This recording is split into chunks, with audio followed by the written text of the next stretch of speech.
Hello, everyone, and welcome back to the GSMC Fantasy Sports Podcast, brought to you, as always, by the GSMC Sports Network. Before we get into our second segment of today's show, continuing our deep dives around the NFL into certain skill position groups in fantasy terms, I do want to remind you yet again that if you do feel so inclined, please consider making yourselves available to the features that YouTube has to offer in terms of super chats, super thanks, and super stickers. We want this show to be as interactive as possible. You guys have been so great in terms of all the comments you are leaving. If you have any comments, questions, or concerns about the show throughout its entirety, please consider leaving them in the chat, and I will address them as well. It makes for a much better show. As much as I love to talk fantasy sports and ramble a lot, I do want your guys' opinions, so anything you leave is greatly appreciated, especially for the show and the network as a whole as well. Without further ado, let us jump into our second segment of the day, continuing our deep dive around the NFL, like I said, into exciting, intriguing skill position groups, especially in terms of fantasy. And let's start with a running back room that is a very nice trio, and it's going a little bit under the radar. The profile of this team really is becoming one of unpredictability, well, with head coach Sean Payton relying on a rookie quarterback to start off the year for him. And these three weapons that they have in their backfield each bring an attribute that I really like, and you should like as well as fantasy football managers when you're trying to round out your football team. Like I said, this group, much like the Bengals, isn't necessarily a group where you have one superstar. It is a committee approach as well. In these next couple I'll be talking about all committee approaches. So these are guys who are not necessarily high-end players who you would draft early on. These are all guys who are fringe players who will be there and thereabouts in much later rounds. But, like I said, the reason why I'm so high on this particular running back room is because of all three guys and what they bring to the table. So let's talk about the Denver Broncos running back room.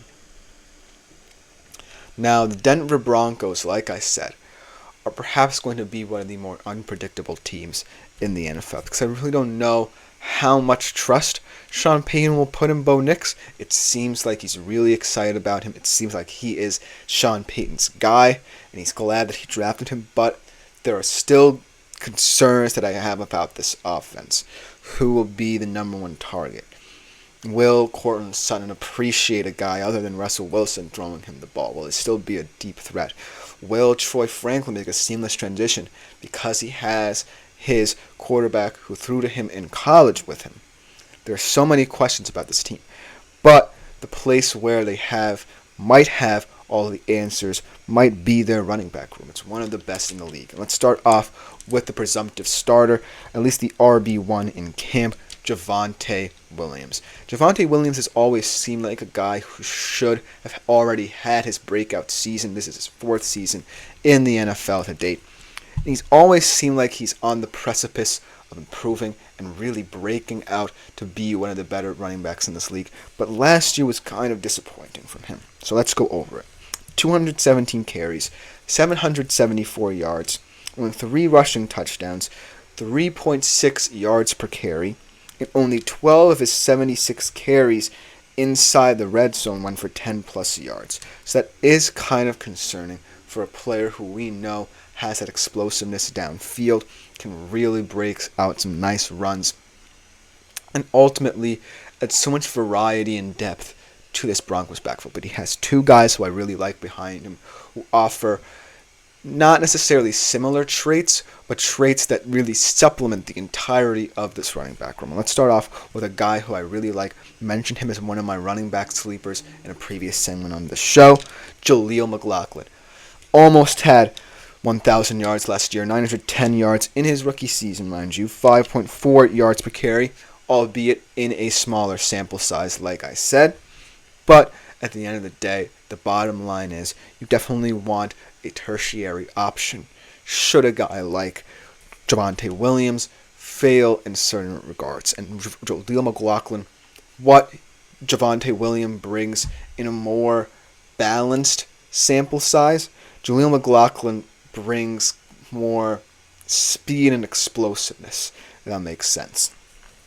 I think that when we see them, you'll see that Javonte Williams is more of a patient runner, whereas Jaleel McLaughlin really uses his power and speed and strength to get out the open field.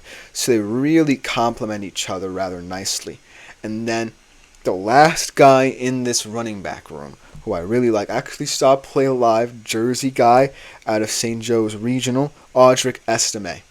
Now, the reason why I like Audric Estime, and when I did see him live, albeit it wasn't high school many years ago, he blends so perfectly physicality in the red zone with the length and power you need at the running back position. He's not necessarily a guy who you would think is going to be a speedster. He has very sneaky speed, but when he gets to the red zone, that's where he makes his bread and butter.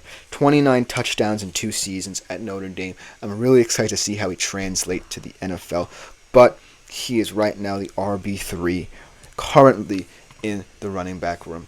But the reason why you can't go wrong with any of these guys, at least in the flex or off the bench, is because of the variability and the different traits they bring. For example, if I were a fantasy football manager and I had Javonte Williams, I might use him in a week-by-week basis. I'm going to have to see the matchups because right now Javonte Williams is one of those streakier players. I want to love him more than I already do, but I just can't because of his streakiness. Then, if I actually do have a guy like Jaleel McLaughlin, I would use him more as a flex option. I wouldn't necessarily plant him into my starting lineup, but he does offer that upside because of his explosiveness, because of sometimes needing that boost in your offense, especially what with now Bo Nix coming into this setting. I really think Jaleel McLaughlin is ready for a breakout year. Already in that system, almost 1,000 yards last year. The question is he going to have more of a sophomore slump? As Tap to Learn says, PFF has Broncos O-line ranked 15, so not bad, but not great either. Yeah, there are some pieces there. A guy like Garrett Ballas, who has been there for a while. I believe Dalton Weisner is still there. I'm getting that name correctly. They do have solid depth up front, but that being said, they aren't necessarily projected to be one of the top offenses. I think that it will take a while for Bo Nix to get settled, but that also allows the opportunity for these running backs to really get out there and show what they are capable of. And then let's talk about a player like Audric Estime. Before we get into that, Death Reaper. Ooh, we have a big one here. 10-man redraft PPR league where he has 3 wide receivers, 2 running backs, 1 flex option. And this is his lineup. Got Hurts, CD, London, Devontae Smith, George Pickens, Kyron Williams, Jerome Ford, Dalton Kincaid. On the bench he has Najee Harris, Blake Corum, Jordan Mason, Hollywood Brown, and Christian Kirk. Doubts or thoughts? I really like the basis of the starting lineup. You got a guy in Jalen Hurts, solid fantasy quarterback. I think he's going to have a bounce back year. I think that he has a lot of nice weapons at his disposal. Saquon's going to take a little bit of the pressure off, maybe reduces his rushing numbers a little bit, but at the end of the day, he still has that ability. One of the better dual threat quarterbacks you can have at the QB position. Then your 3 wide receivers, CeeDee Lamb, Drake London, and Devontae Smith. You can't get much better than that. CeeDee, obviously, perhaps a guy who is going to be picked very highly. Maybe the first wide receiver taken overall in many drafts. And this was a redraft, so looking at CeeDee, you can't go wrong there. I think that he will have a big year, especially now that his contract situation is settled. And then you have a promising youngster in Drake London who finally has that QB play, perhaps with Kirk Cousins. So I really like that. And then Devontae Smith, you have that kind of stack there with Hurts and Smith. So I kind of like that. And I think that Devontae Smith will actually be not necessarily the wide receiver 1, but will lead the Eagles in receiving. I think that this is going to be his year. And then Pickens Kyron Williams, Jerome Ford, and Dalton Kincaid, very interesting as well. George Pickens is kind of a streaky player. We'll have to see how, Russell Wilson will affect him. But he still profiles as the wide receiver 1 in that setup. Kyron Williams, I've been up and down on this guy. As much as I want to love him, he only still has that 1 year experience in the NFL. So this second year is really make or break for him, especially in a Rams offense that really adds so much variety. You have Puka there, you have Kupp there. The touches will definitely have to be kind of meted out. And then Jerome Ford, going to get a lot of carries early on in the season. I think that he's a nice, apt replacement for Nick Chubb. So I like that. And Dalton Kincaid, I love him. We're going to talk about him a little bit later in the show. In the Bills system, maybe going to see a lot more looks. Maybe even getting the lion's share of targets. On the bench, you definitely have a couple guys I'm a little skeptical about. Harris should project to be the RB1 in that Steelers setup, but I like Jalen Warren maybe a little bit better. And then Blake Corum obviously has insurance. Don't necessarily know too much about Jordan Mason at the current moment. Hollywood Brown maybe as the most value among your bench group because of what his speed could bring and means to the Kansas City Chiefs. And then Christian Kirk. I don't necessarily like Christian Kirk as much, but I hope the best for him because of the way he can get open with his speed. Is all going to translate to how he gets targets in that Jacksonville setup. So overall, I think the core of your team, that wide receiver trio of Lamb, London, and Devontae Smith, is perhaps the best aspect of this team. You also have a fantastic dual threat quarterback. We're going to have to see how Cyclone affects that. So overall, I would give this team around a B+. I would say the bench holds it back a little bit, but the overall core of your team is very strong. But thank you so much for that comment, Death Reaper. I love examining people's fantasy teams and who they drafted, and any trade advice as well. Feel free to leave them in the comments. Before we go to break, I want to get back and touch upon a little bit more of the Broncos running back situation.